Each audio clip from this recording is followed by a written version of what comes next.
नमस्कार, स्वागत है आपका मेरे कार्यक्रम फिटनेस मंत्रा में। मैं विश्वेंदु जयपुरिया।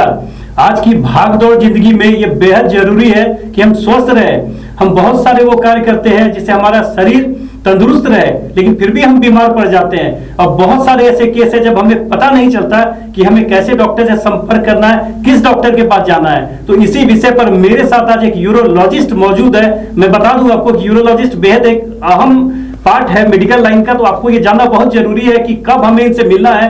तो हम डॉक्टर सत्यजीत कुमार सिंह से इस पर बात करेंगे। ये युवा डॉक्टर है और हजारीबाग के पहले यूरोलॉजिस्ट है जो अपनी सेवाएं यहाँ दे रहे हैं। डॉक्टर साहब, आपका बहुत बहुत स्वागत है। नमस्कार। सबसे पहले जानना चाहेंगे कि आप मूलतः कहाँ के हैं और हजारीबाग से क्या जुड़ा हुआ है आपका? मैं प्रॉपरली सिवान से हूँ। मैं born and brought up Siwan में जन्म हुआ एंड स्कूलिंग सब मेरा पटना में हुआ। बाकी जितने भी मेडिकल रिलेटेड जो टीचिंग हुआ वो दरभंगा, और उसके बाद जो सुपर स्पेशलिटी जो यूरोलॉजी है वो मैंने कलकत्ता से किया। तो हजारीबाग से क्या कनेक्शन? हजारीबाग बेसिकली वाइफ के रिलेशंस हैं हजारीबाग में, और एक अगर लगाव था पहले से कि हजारीबाग रांची हजारीबाग से मेरा बहुत पहले से रिलेशंस था। डॉक्टर साहब, बहुत लोग यूरोलॉजिस्ट का मतलब समझ नहीं पाते हैं, तो इस इंटरव्यू में हम आगे बढ़े तो सबसे पहले, क्योंकि बहुत अहम है यूरोलॉजिस्ट का रोल, बहुत अहम, तो इसके बारे में डिटेल बताएं। क्या है यूरोलॉजी, यूरोलॉजिस्ट का क्या रोल है और लोगों को कब संपर्क करना चाहिए यूरोलॉजिस्ट से?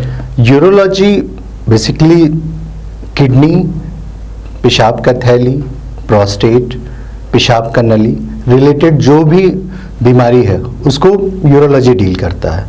तो किडनी के बीमारी दो तरह के होते हैं। एक जो मेडिकल मेडिसिन से डील होता है वो नेफ्रोलॉजी डील करते हैं, और यूरोलॉजी पार्ट जो है प्राइमरली सर्जिकल पार्ट होता है।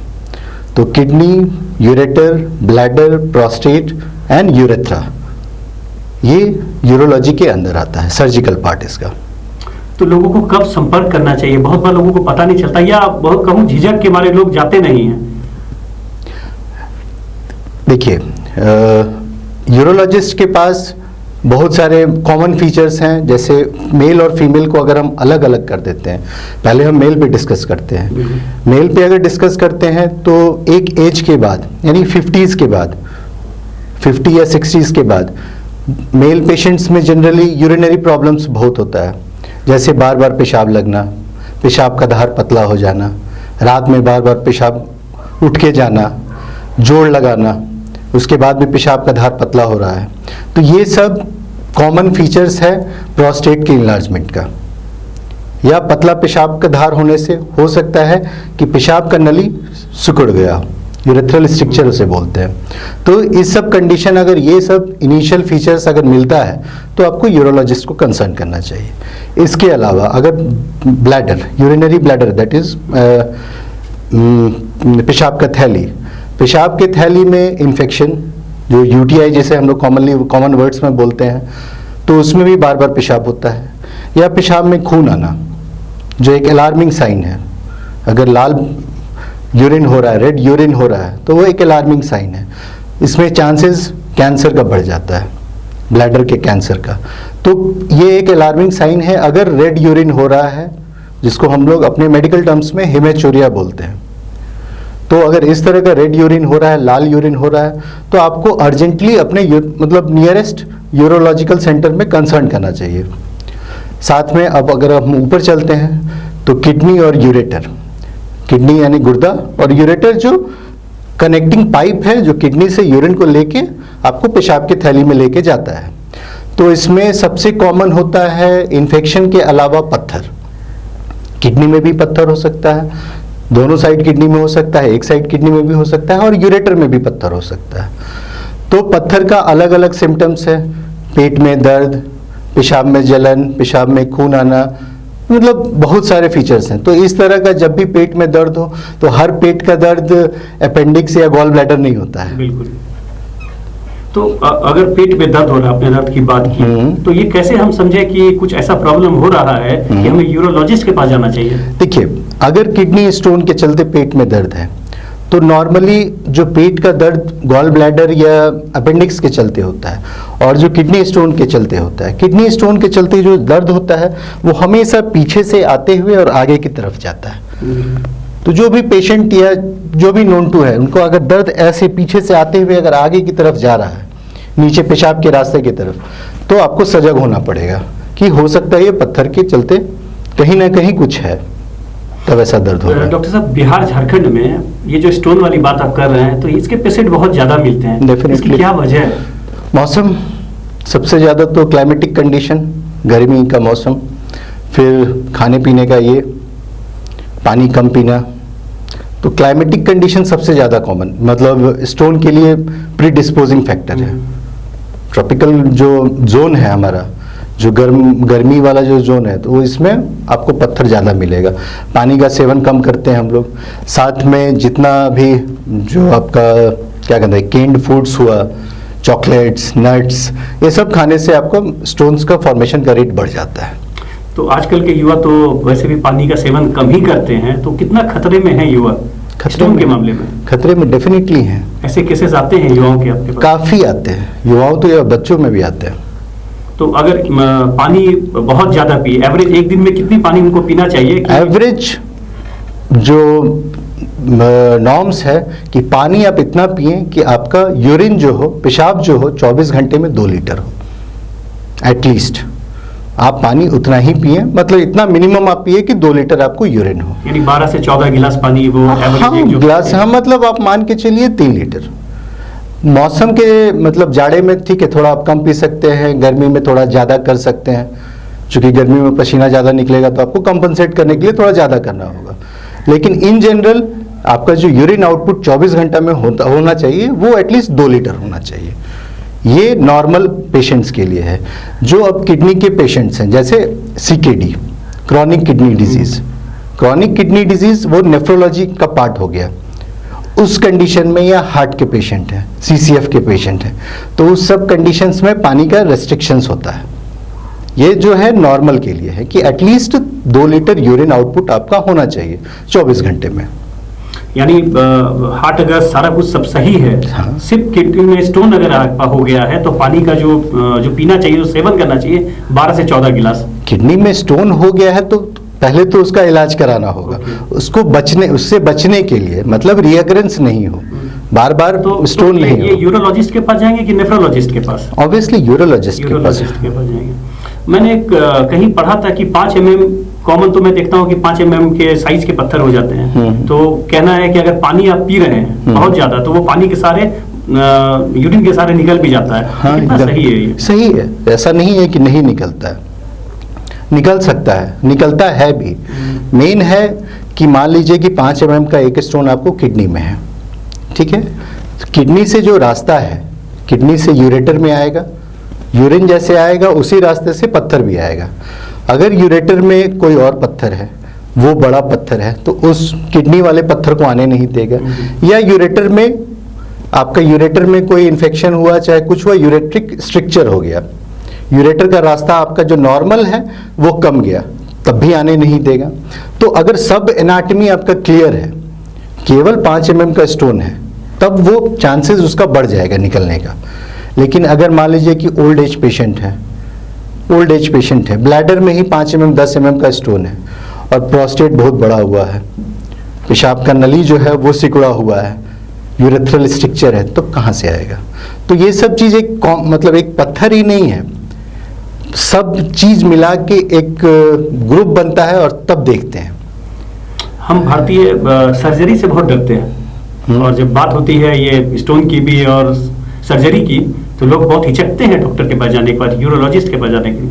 इसके बारे में बताएं कि अभी तो सर्जरी बहुत शायद आसान हो गया है। अभी तो स्टोन सर्जरीज या प्रोस्टेट के सर्जरी या पेशाब के थैली में ट्यूमर्स हो, ये सब अब एंडोस्कोपिकली होता है।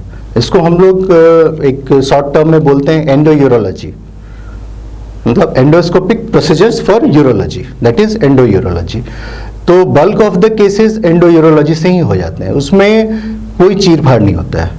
मतलब मोस्ट ऑफ द टाइम्स हम लोग पेशाब के रास्ते से, जो पेशाब का रास्ता है उससे दूरबीन लेके घुसते हैं, उससे हम लोग पेशाब का रास्ता क्लियर करते हुए, कवर करते हुए हम लोग पेशाब की थैली में पहुंचते हैं।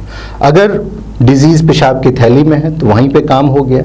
अगर मान लीजिए कि दाहिने या बाएं साइड के किडनी में है, तो रिस्पेक्टिवली जिस साइड के किडनी में या यूरेटर में प्रॉब्लम है, उसी स्कोप से और टेलीस्कोप से हम लोग ऊपर जाते हैं।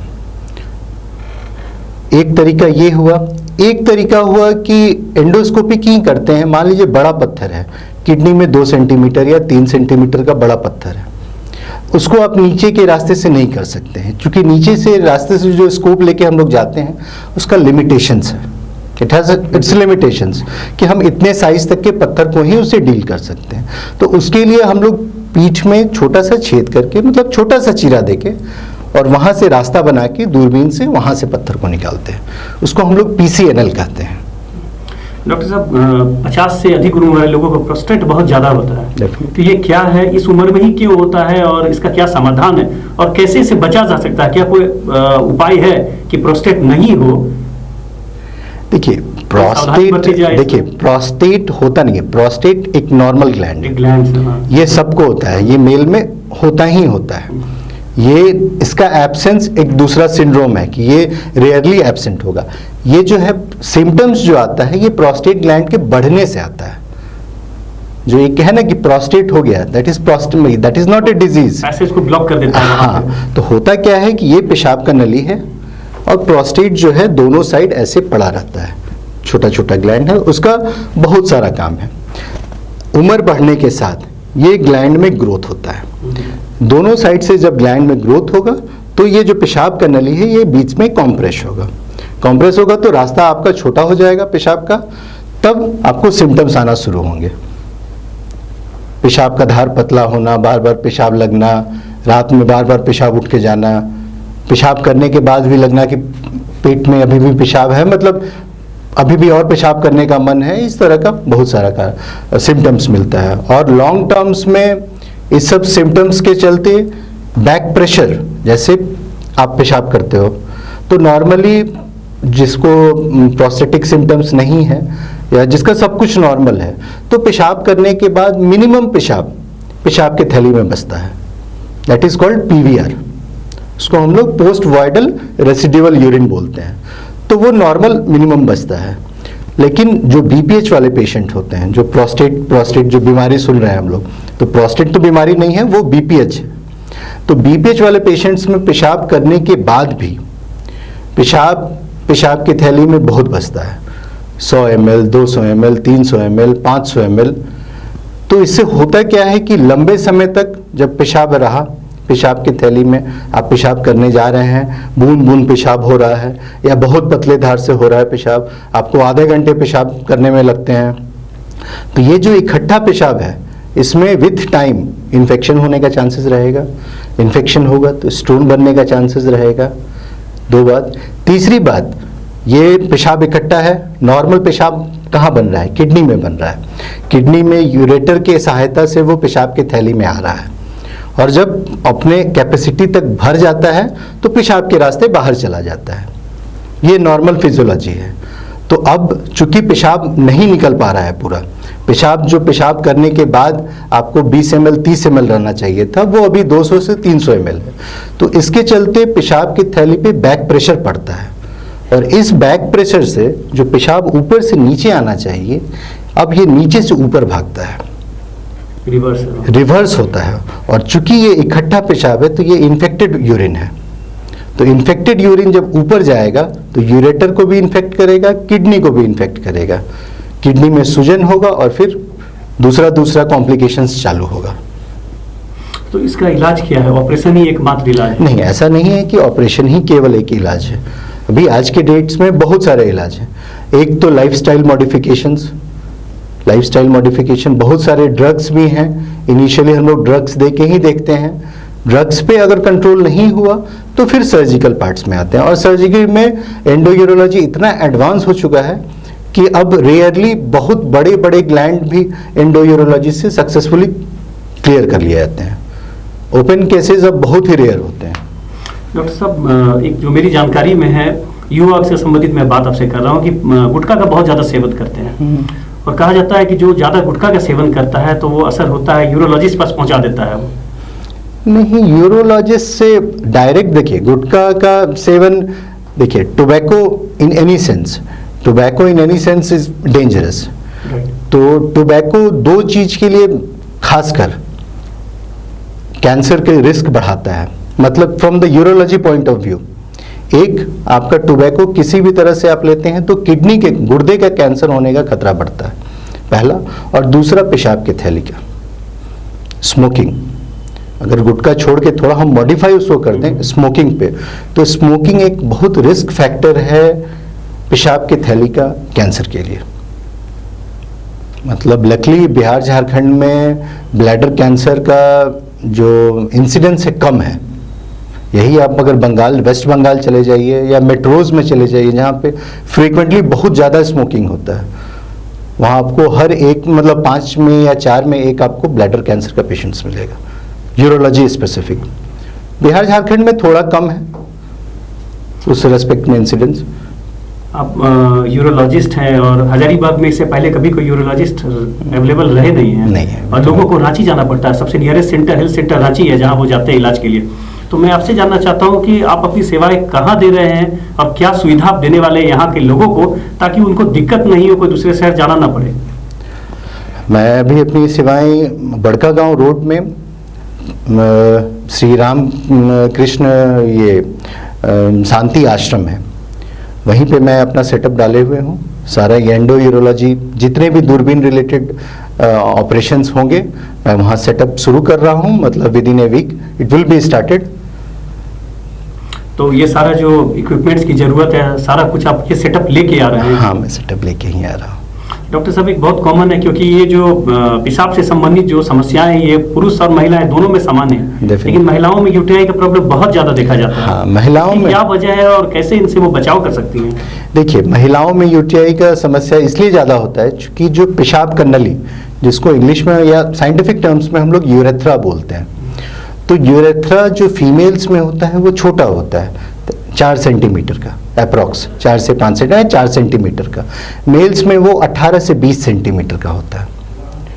तो इन्फेक्शन जो छोटा रहेगा, तो मान लीजिए कि पेशाब के थैली में इन्फेक्शन होता है, अगर यूरेथ्रा के थ्रू इन्फेक्शन जा रहा है तो 4 सेंटीमीटर वाले यूरेथ्रा को कवर करने में इन्फेक्टिव ऑर्गेनिज्म को कम समय लगेगा विथ रेस्पेक्ट टू 18 से 20 सेंटीमीटर वाले को, इसलिए फीमेल्स में ज़्यादा होता है। तो उन्हें क्या सलाह देना चाहेंगे आप? बचने का कोई तो उपाय होगा, कोई सावधानी तो रखना होगा। प्रॉपर सैनिटाइजेशन, मतलब अपना हाइजीन केयर, और साथ में आपको जैसे देखिए फीमेल्स में बहुत सारा चीज़ अलग हो जाता है विथ रिस्पेक्ट टू मेल्स।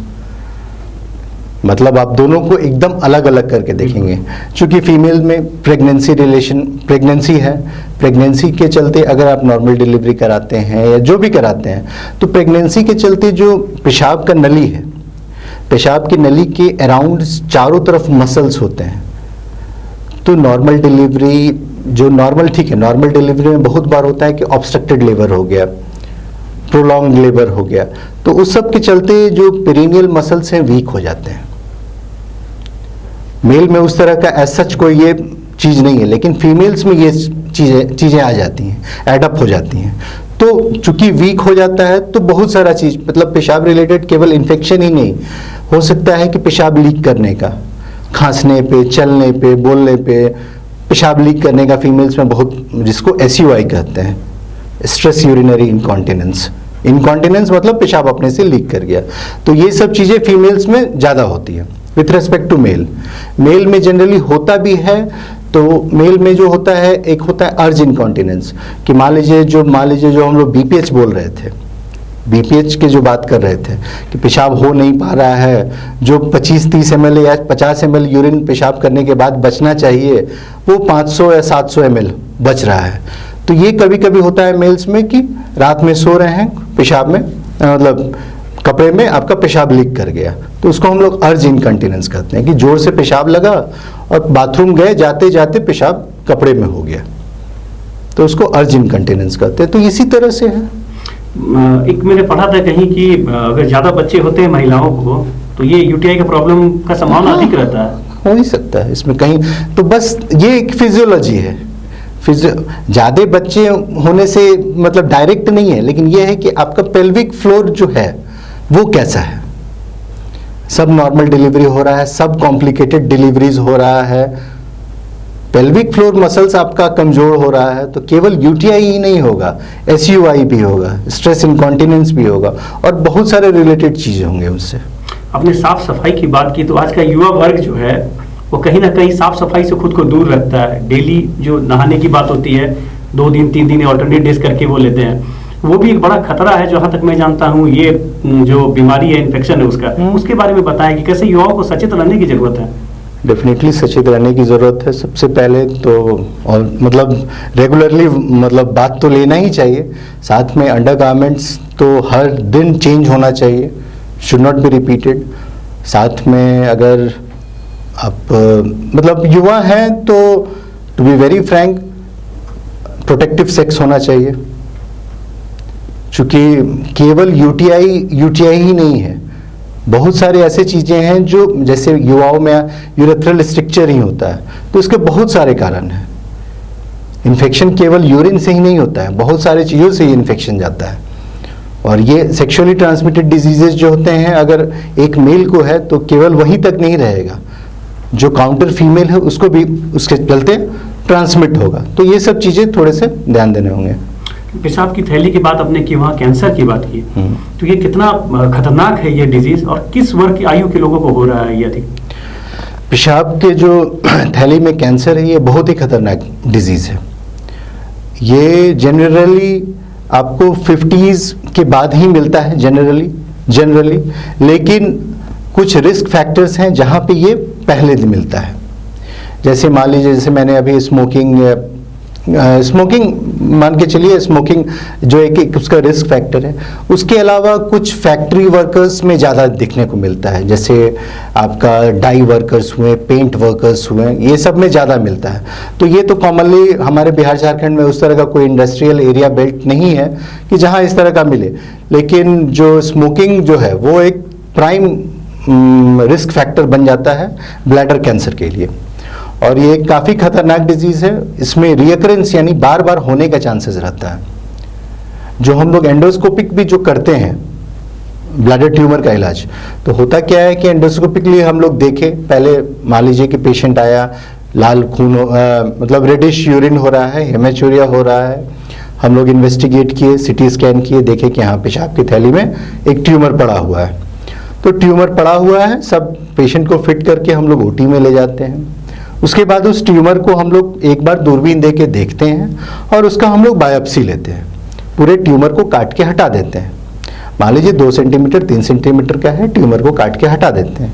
उसके बाद हम लोग उसको बायोप्सी में भेजते हैं। बायोप्सी के रिपोर्ट आने के बाद ही फर्दर ट्रीटमेंट डिसाइड होता है। ऐसा नहीं है कि पेशाब की थैली में एक ट्यूमर है 2 सेंटीमीटर का, तो आप एक बार किसी यूरोलॉजिस्ट के पास गए और वो मतलब ऑपरेशन करके उसको निकाल दिया तो ट्रीटमेंट वहीं ख़त्म हो गया। ट्रीटमेंट वो जो अभी किया गया वो पार्ट ऑफ इन्वेस्टिगेशन है, part of treatment and part of investigation है। क्योंकि दूरबीन से हम कंफर्म किए कि पेशाब की थैली में ट्यूमर है, उसका बायोप्सी लिए और उसी समय जो छोटा ट्यूमर था उसको हम काट के हटा दिए। अब जो बायोप्सी का रिपोर्ट आएगा उस हिसाब से फर्दर ट्रीटमेंट करना होगा। और ब्लैडर ट्यूमर का ट्रीटमेंट लंबा चलता है, ब्लैडर ट्यूमर का ट्रीटमेंट लंबा चलता है। इसका अगर आप ट्रीटमेंट अच्छे से फॉलो अप नहीं करते हैं तो इसका फिर से होने का, दैट इज रियकरेंस होने का चांसेस बहुत ज़्यादा रहता है। और जो आपका बायोप्सी रिपोर्ट आया, अगर बायोप्सी रिपोर्ट में T2 ग्रेड हुआ, स्टेज हुआ उसका, यानी मसल का इन्वॉल्वमेंट, अगर मसल का इन्वॉल्वमेंट हो गया, पेशाब की थैली का अगर मसल इन्वॉल्व हो गया ट्यूमर से, तो वो खतरे की घंटी है। उस कंडीशन में मान के चलिए कि दूरबीन से इलाज नहीं होगा, आपको पूरा पेशाब के थैली को काट के हटाना पड़ेगा, पूरे पेशाब के थैली को काट के हटाना पड़ेगा और नया पेशाब का रास्ता आपको बनाना पड़ेगा पेट में। तो एक काफ़ी बड़ा ऑपरेशन है, 6 से 7 घंटे लगते हैं उसमें। एक बार जरूर चाहूंगा कि दर्शकों को आप बताएं कि इसका सिम्टम क्या है, कैसे पता चलेगा कि ये कैंसर ये हो रहा है पेशाब की थैली में। एक तो आपने बताया कि खून का आना, और कोई लक्षण है इसका? सबसे कॉमन और सबसे जो कॉमन सिम्टम है कि बिना दर्द के पेशाब से खून आना या पूरा पेशाब लाल होना, दर्द हो रहा है, अगर मान लीजिए कि दर्द के साथ अगर लाल पेशाब हो रहा है तो चांसेस कम है कि वो ट्यूमर के चलते हो। लेकिन अगर बिना दर्द के चलते लाल पेशाब हो रहा है तो ये एक अलार्मिंग साइन है कि कुछ ना कुछ पेशाब की थैली में है। प्रॉपर इन्वेस्टिगेशन और ट्रीटमेंट की ज़रूरत है। डॉक्टर साहब, हमारे भारत में एक दादा दादी के नुस्खे बहुत ज़्यादा चला है। लोग जो ये पेशाब से संबंधित बीमारी है उसको बहुत इग्नोर करते हैं, और ये जो कुछ दवाएं हैं जो सड़कों पर मिल जाती है, या कोई कह देता है कि इसका छाल पियो, ये पत्ते पीस के पियो तो इससे ठीक हो जाएगा, इससे कितना सहमत है आप? ऐसे लोगों को क्या कहना चाहेंगे? ऐसे लोगों को क्या कहना है, मतलब पेशाब की थैली में अगर ट्यूमर है और ये पीने से ठीक हो जाए तब तो कोई इसी चक्कर में तो छोटा स्मॉल स्टेज का डिजीज पता चला कि एडवांस स्टेज के पास स्टेज होने के बाद यूरोलॉजिस्ट या किसी सर्जन के पास पहुंचता है, जो इस स्टेज में पहुंचता है कि लाइफ सेव करना मुश्किल हो जाए। तो कैसा लाइफ स्टाइल लोगों को सजेस्ट करेंगे आप कि एकदम तंदुरुस्त रहे, फिट रहे, ये जो आपके पास लोगों को उतना नहीं आना पड़े, परेशानी में नहीं पड़े, एक यूरोलॉजिस्ट की सेवा नहीं लेनी पड़ी, तो कैसा लाइफ लोग लीड करें? यूरोलॉजिस्ट इसमें योगा का कितना अहम योगदान है? योगा का डेफिनेटली, योग जो है वो एक होल केवल यूरोलॉजी के लिए नहीं है, योग तो एक कंप्लीट बॉडी फिटनेस के लिए है। मतलब उसको मैं स्पेसिफाई करके यूरोलॉजी में नहीं बोल पाऊंगा, ठीक है। और बाकी जो एक healthy lifestyle from urological point of view से है, तो पहला कि आपको प्रॉपर हाइजीन रखना चाहिए, पेरिनियल हाइजीन। दूसरा, पानी का सेवन रेगुलर करेंगे, एटलीस्ट जो मैंने रिपीट भी किया था कि आपको 2 लीटर यूरिन आपका होना चाहिए 24 घंटे में। 13 से 14 ग्लास। हाँ, 13 से 14 ग्लास, 15 ग्लास, जो भी है आप अपने ग्लास के साइज के हिसाब से उसको एडजस्ट करें। तीसरा, अल्कोहल, टोबैको, इससे बचें, ये रिस्क फैक्टर है कैंसर्स का। बहुत बहुत धन्यवाद डॉक्टर साहब, आप आए यहाँ पर, अपना समय दिया, कीमती समय हमें। ये थे डॉक्टर सत्यजीत कुमार सिंह। अगली बार फिर किसी नए अतिथि से मिलता हूँ। धन्यवाद।